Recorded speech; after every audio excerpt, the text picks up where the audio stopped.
अपनी लाइफ के सबसे बुरे टाइम में जब मैं था, डिप्रेशन में जब मैं था, तब किसी ने मुझे एक एग्ज़ाम्पल दिया था, एक सिचुएशन बताई थी। और वो ये थी कि मान लो एक स्थिति ऐसी है कि एक घोड़ा है जो रुकता नहीं है, बस जो चले जा रहा है, दौड़े जा रहा है। और हम घुड़सवार हैं जो उस घोड़े पे बैठे हैं अकेले। और अगर ऐसा हो जाए कि वो घोड़ा जो दौड़े चला जा रहा है और हम किसी भी कारण से उस घोड़े से गिर जाते हैं, लेकिन हम उस घोड़े से अलग नहीं हो सकते, क्योंकि हमारे पैर पे जो है उसकी लगाम वो फंसी हुई है। हम किसी भी तरीके से घोड़े से अलग नहीं हो सकते। और जब वो घोड़ा, हम गिर चुके हैं लेकिन घोड़ा रुक नहीं सकता, क्योंकि घोड़े को रुकना आता ही नहीं है। घोड़े का काम ही चलते रहना, दौड़ते रहना है। ऐसी स्थिति में जो घुड़सवार है, यानी कि जो हम हैं, और जो नीचे घिसड़े जा रहे हैं, और वो क्या करेगा उस स्थिति में? वो कोशिश करेगा, एक बार दो बार कोशिश करेगा कि लगाम किसी तरीके से उसके हाथ में आ जाए। और वो लगाम उसके हाथ में आती है, नहीं आती है, हट जाती है, वो कुछ भी करके लगाम को पकड़ ही नहीं पा रहा है। कब तो वो लगाम को पकड़ेगा और कब दोबारा से मजबूती से लगाम को पकड़ के खींचेगा और फिर दोबारा से घोड़े पे चढ़ेगा। करना तो यही है, लेकिन वो ऐसा कर नहीं पा रहा है, क्योंकि घोड़े की स्पीड ज़्यादा है, क्योंकि उसकी कमज़ोरी ज़्यादा है बंदे की, कुछ भी कह लो इसको। क्या ऐसी स्थिति में उस घुड़सवार को ये सोच लेना कि चलो अब उठ तो सकते नहीं, चलो छोड़ो, मैं ऐसे ही रहता हूँ, घसीटने दो अपने आप को, क्या ऐसा ठीक है? क्या ऐसा करना उसके द्वारा ठीक है? यही डिप्रेशन है। यही ऐसी स्थिति है कि जब एक बंदा अपने आप को उसी में डुबाता चला जाता है, वो गहरा अंधेरा। डिप्रेशन का मतलब केवल दुखी होना, उदास होना, परेशान होना, मायूस होना, निराशा में चले जाना नहीं है। क्लिनिकल डिप्रेशन या अवसाद उसे कहते हैं जब बंदा इन सब चीज़ों में 2 हफ्ते से 2 सप्ताह से ज़्यादा रहे। डिप्रेशन एक बीमारी है, जैसे हमको बुखार आ गया, जैसे हमको मलेरिया हो गया, जैसे हमको कोई टाइफाइड हो गया, जैसे हमारे पेट में दर्द हो गया, जैसे हमारे कोई चोट लग गई, बस डिप्रेशन ऐसा ही है, एक रोग है। सेंट्रल नर्वस सिस्टम हमारा ब्रेन है, हमारी स्पाइनल कॉर्ड में तो न्यूरॉन्स के गुच्छे हैं जिनसे बना है। न्यूरोट्रांसमीटर्स का असंतुलन सबसे बड़ा इस डिप्रेशन का पार्ट है। हार्मोन्स कम ज़्यादा हो जाते हैं, सेरोटोनिन है, डोपामिन है, नोएड्रेलिन है। डिप्रेशन या अवसाद किसी भी कारण से हो सकता है। हमारे जीवन में कोई ऐसी घटना घट जाए जो हम नहीं चाहते हो और वो फिर भी घट जाए, और हम क्या करें, हम दुखी हो जाते हैं, परेशान हो जाते हैं। थोड़े से जो अति संवेदनशील होते हैं, हाइपर सेंसिटिव होते हैं, थोड़े से ज़्यादा फीलिंग्स वाले होते हैं, भावुक किस्म के होते हैं, तो उनको थोड़ा सा ज़्यादा और जल्दी अवसाद घेर लेता है, बजाय के एक आम बंदे के या एक मजबूत जो अपने वैचारिक रूप से मजबूत होता है। ऐसा नहीं है कि वैचारिक रूप से मजबूत को डिप्रेशन नहीं हो सकता, उसे भी बिल्कुल हो सकता है। जेनेटिक भी होता है डिप्रेशन, माँ बाप से ऐसे आ सकता है। जिनकी परिवार में ज़्यादा ही डिप्रेशन सबको ही रहता है, तो संभावना थोड़ी सी ज़्यादा है ऐसे बच्चों को होने की। उनका इन्वायरमेंट बहुत इंपॉर्टेंट होता है कि चारों तरफ का वातावरण कैसा रहता है, उनके घर का कैसा माहौल रहता है, जिस वजह से इसको डिप्रेशन हो सकता है। हमारी खुद की पर्सनैलिटी के ऊपर है, हमारे अंदर कौन कौन से गुण हैं, हमारे अंदर कौन कौन से अवगुण हैं, और हमारी परवरिश किस तरह से हुई है। हमारे ब्रेन में जो इन्फॉर्मेशंस भरी गई हैं कि हमें किस परिस्थिति का सामना कैसे करना चाहिए। हमें बहुत डरपोक बना के रखा गया है या हमें बहुत मजबूत बना के रखा गया है, हमें बहुत ज़्यादा कैसा बनाया गया है, हमारी परवरिश कैसी हुई है। सबसे बड़ा गेम नेगेटिव थिंकिंग और पॉजिटिव थिंकिंग का है। इसमें इस बात से इनकार नहीं किया जा सकता है कि हम छोटी छोटी, जब डिप्रेशन है उस टाइम की बात नहीं कर रहा हूँ, लेकिन जब डिप्रेशन नहीं था उस टाइम की लाइफ में हम कैसे छोटी छोटी बातों को पॉजिटिवली लेते थे या नेगेटिवली लेते थे, उस चीज़ का बहुत बड़ा फ़र्क है। अत्यधिक बहुत ज़्यादा दुख या शोक हो जाना, कोई साथी ऐसा हो जो हमारा साथ छोड़ दे, हमारा कोई टारगेट है वो हमें नहीं मिल पाता, किसी एग्ज़ाम में फ़ेल हो जाना, नौकरी से हाथ धो बैठना, या फिर कहीं व्यापार में घाटे का आ जाना, या हमारी किसी अपने अनबन घर में लड़ाई झगड़ा हर वक्त रह जाना और उसमें अत्यधिक अपमान किसी प्रियजन के द्वारा हमारा हो जाए, हमारे भोजन में असंतुलन हो जाए, इन सब कारणों से डिप्रेशन हो सकता है, इन सब कारणों से हम परेशान हो सकते हैं। डिप्रेशन के जो लक्षण हैं वो सबसे बड़ा डर है, उदासी है, निराशा है, बेचैनी है, घबराहट है, एकाग्रता की कमी, कंसंट्रेशन की कमी हो जाती है, चिंता में बहुत अधिक रहना है, हमारा जो है वो स्वयं को सिकोड़ लेना है, हम ना एकदम से अपने आप को बस सबसे काट लेते हैं, बहुत हीन विचार आते हैं, बहुत ज़्यादा स्वाभिमान में कमी हो जाती है, आत्महत्या के विचार आते हैं, सबसे नाराज़गी से रहती है कि मेरा कोई भी नहीं है, और जरा जरा बात पे, छोटी छोटी बात पे रो पड़ना, आंसू आते रहते हैं, नींद डिस्टर्ब हो जाती है, बहुत कम नींद हो जाती है कभी कभी, तो कभी बहुत ज़्यादा भी हो जाती है, बहुत कमज़ोरी रहती है, व्यवहार में परिवर्तन रहता है, और वो परिवर्तन इतना होता है, वो चेंज इतना होता है जो दूसरों को साफ साफ दिखाई देता है। हमें पहले जिन कार्यों में रुचि रहती थी उनमें अब रुचि नहीं रहती है, दिनचर्या में बदलाव आ जाता है, हमें आत्महीनता तुच्छता नज़र आती है अपने अंदर, हर चीज़ जैसे स्लो हो जाती है, हर चीज़ रुक जाती है जीवन में, थकान रहती है, कमज़ोर रहती है। ये सब लक्षण हैं जिनसे अलग अलग डिप्रेशन को पहचाना जा सकता है। डिप्रेशन का मतलब ये नहीं है कि जो बस इनमें से कोई सी एक लक्षण को पकड़ के बैठा है वही डिप्रेशन है, या डिप्रेशन का मतलब ये भी नहीं है कि इनमें से कोई लक्षण ना हो तो डिप्रेशन नहीं है। इसके बहुत रूप हैं, बहुत लोग ऐसे भी हैं जो ऊपर सस्ते नज़र आते हैं पर अंदर से वो डिप्रेशन से घिरे होते हैं।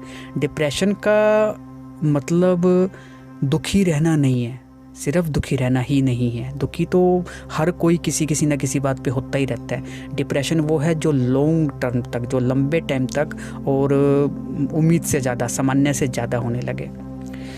डिप्रेशन से निवारण कैसे करें, इससे बचने का क्या तरीका है? सबसे पहला तो है कि बातें करें किसी से, कोई भी हो आपके आसपास में, आपके विश्वास में। वैसे तो डिप्रेशन में किसी पे विश्वास रहता नहीं है, सब कोई पराये लगते हैं। अगर हमको ये लगता है कि अगर मेरे को कोई समझने वाला होता तो डिप्रेशन होता ही नहीं, या फिर ऐसा भी लगता है कई बार कि अब तो ऐसा हो गया, अब तो वैसा हो गया, ये क्यों हुआ, मेरे साथ ही क्यों हुआ, या फिर ऐसे ये जो नेगेटिव थॉट्स है ना, ये बहुत घेर लेते हैं कि अब तो मेरी ज़िंदगी में कुछ बचा ही नहीं है, अब तो मेरे पास कुछ भी नहीं। ये नेगेटिव थॉट्स इंसान को जो है ना, फिर वो बातें करें, जिससे जिस लेवल पे जैसी भी हो सके वैसी बात करें, थोड़ी सी हिम्मत रखें, छोटे छोटे स्टेप्स लें। सबसे अच्छा तरीका है एकदम से मेरा कुछ ऐसा करूं धमाका हो जाए, कुछ ऐसा करूं मैं एकदम से मूड चेंज हो जाए, उससे बात नहीं बनेगी। छोटे छोटे स्टेप लें, छोटे छोटे स्टेप लेने से बात बन जाती है। पुराने शौक को अपने जगाएं। आपके अंदर कोई पुराना शौक, कोई पेंटिंग का हो, कोई गार्डनिंग का हो, किसी चीज़ का हो। दवाइयों का सहारा लिया जा सकता है, दवाई आप एलोपैथिक ले सकते हैं, दवाई आप जो है वो होम्योपैथिक ली जा सकती है, दवाई जो है वो आयुर्वेदिक ली जा सकती है, या हम किसी मनोचिकित्सक से बात कर सकते हैं, काउंसलिंग के जरिए हमारी इलाज हो सकता है। बहुत इलाज के तरीके हैं। हमें जो है वो बुक्स में थोड़ा लगना चाहिए जितना हो सके। बैठे बैठे पता है खाली मन शैतान का घर होता है, थोड़ा सा माइंड डाइवर्ट करें, थोड़ा सा अपने आप को बिजी रखें, नशे से बचें, आध्यात्मिकता में रुचि लें। कोई मंदिर है आपके आसपास में, वहाँ जाना शुरू करें, थोड़ा सा संतुलित भोजन लें, आउटडोर में जाने की कोशिश करें, थोड़े से प्राकृतिक दृश्यों को देखें, प्राणायाम करें। कई बार देखो डिप्रेशन में कमजोरी बहुत हो जाती है, तो योगासन वगैरह अगर नहीं हो पाते हैं तो कोई बात नहीं, कम से कम प्राणायाम करें, जोर से सांस लें, जितना हो सके 5, 10, 15 सेकंड रोकें, उसके बाद फिर छोड़ दें सांस को, लेटे लेटे ही कर लें, कैसे भी जैसे भी करते हो। पॉजिटिव इन्वायरमेंट बनाएं अपने आसपास का। और कई बार क्या होता है कि किसी को ना कोई सुनने वाला होता नहीं है, मैं किसको सुनाऊं अपनी बात, तो वो ऐसे टाइम में लिखना शुरू कर दे, कोई डायरी, कोई कॉपी, जो मन में आता चला जाए उस बात को लिखना शुरू कर दें, बहुत अच्छा रहता है। दिमाग को जितना ज़्यादा है वो बिजी रखेंगे, उतना ज़्यादा हम लोग फालतू के विचारों से, नेगेटिव विचारों से बचेंगे। किसी को फोटोग्राफी का शौक़ हो सकता है, वो अपना कर ले। जैसे कई बार क्या होता है कि कभी कभार ना, कभी बहुत ज़्यादा दुखी मन हो है कोई ऐसा, तो उसे जी भर के रो लेना चाहिए। जरा दिन में 10 बार रोने की बजाय इससे अच्छा तो वो एक बार अच्छे से खुल के 2-4 बार रो ले, वो ज़्यादा अच्छा रहेगा। पशु पक्षियों को दाना देने का जैसे काम किया जा सकता है, थोड़ा बहुत म्यूजिक सुनने का काम दिया जा सकता है, ऐसा है। हाँ, कुछ बातें ऐसी हैं जो बाकी के आम लोग डिप्रेशन वाले बंदे को समझ नहीं पाते हैं। वो अपने मन में डिप्रेशन को लेके देखो, जिसको नहीं हुआ ना उसको सच में पता ही नहीं है कि डिप्रेशन क्या होता है। वो कहते हैं कि दिमागी फतूर है ये तो नॉर्मल है, सबको होता रहता है, हैंडल ठीक करना चाहिए, पॉजिटिव सोच होनी चाहिए हैं, जो है वो समझाने से ठीक हो जाएगा। भाई तेरी उदासी चली गई, फिर तेरा डिप्रेशन चला गया, तू चिंता मत कर। हैं, सबको उदासी ही डिप्रेशन है। कमज़ोर जो होता है ना, जो डरपोक होता है, उसी को डिप्रेशन होता है। इंटेलिजेंस की कमी है, तो थोड़ा सा ना बेवकूफ़ रह गया, इसी पागलपन है ये तो है। तेरे को तो नशा चढ़ा हुआ है, तेरे को जो है वो इस तरीके की बातों के द्वारा डिप्रेशन को जब डिफाइन समाज करता है, उस समय डिप्रेशन वाला बंदा वो और ज़्यादा डिप्रेस्ड हो जाता है और उसको सच में ये लगने लगता है कि सच में ही कोई कुछ नहीं है। समाज को या आसपास के रिश्तेदारों को इन सब बातों से बचना चाहिए। और डिप्रेशन वाले को समझाने की ज़रूरत नहीं है ज़्यादा, उसकी बात को सुनने की ज़रूरत है ज़्यादा। जितनी बात सुनी जाएगी उतना वो अपने आप ही मन से निकलती चली जाएगी। और कोई सुनने वाला नहीं है अगर, तो ऐसी स्थिति में तो एक ही बात है, और वो है खुद से खुद का इलाज। अप दीपो भव, अपना दीपक आप बनो।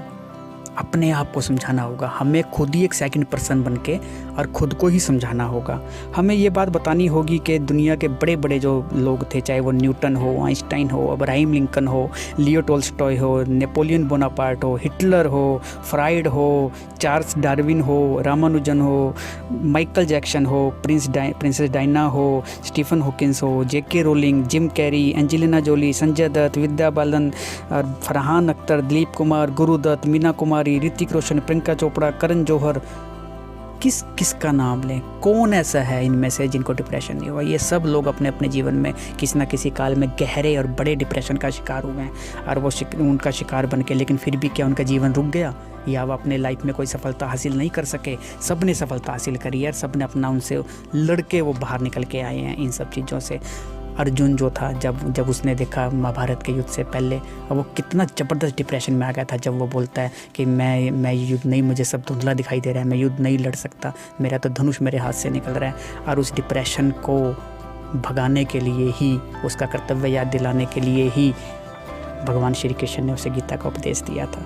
तो ऐसे ही गीता है, रामायण है, महाभारत है, या कोई भी आपकी बाइबल है, कुरान है, या जो भी आपका जिस भी आप धर्म संप्रदाय से संबंधित हैं, धार्मिक आध्यात्मिक पुस्तकों को पढ़िए, उनसे अपने को हिम्मत मिलती है। थोड़ा सा जो है वो अपने आप को समझने की कोशिश कीजिए। अपने आप को कोसने से बात नहीं बनेगी, अपने आप को कोसने से कभी रिजल्ट नहीं आता है।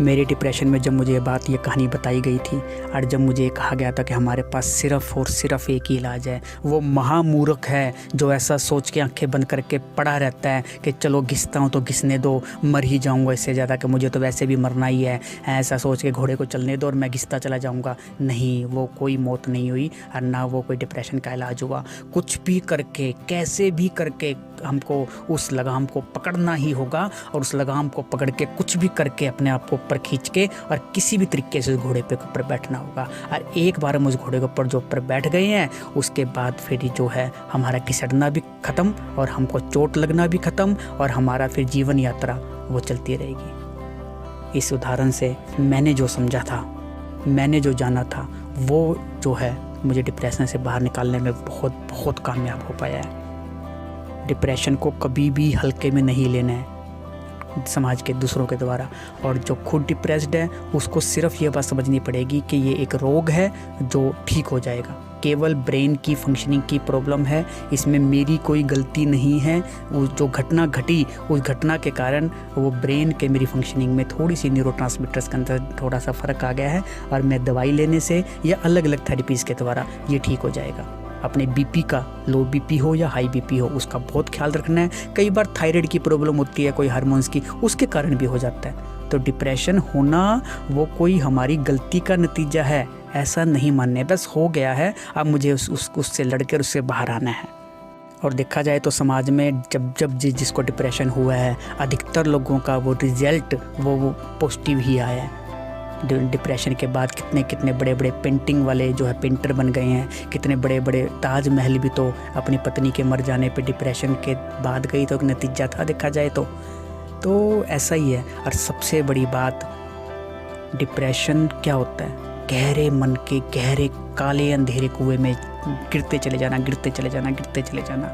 और इस डिप्रेशन से कोई कोई कवि बन जाते हैं, बड़े बड़े क्या क्या लिख जाते हैं, और वो लिखा हुआ उनके जान उनके बंदों के मरने के सैकड़ों सालों बाद भी याद किया जाता है।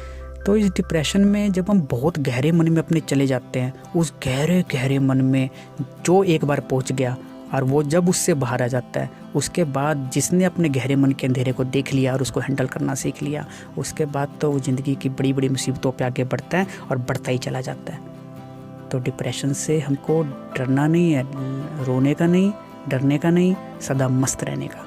ऐसा फार्मूला जीवन में अपना लें तो वो डिप्रेशन से लड़ता भी है और जीतता भी है, और आगे बढ़ के वो दूसरों के डिप्रेशन को भी दूर करने में कामयाब हो जाता है।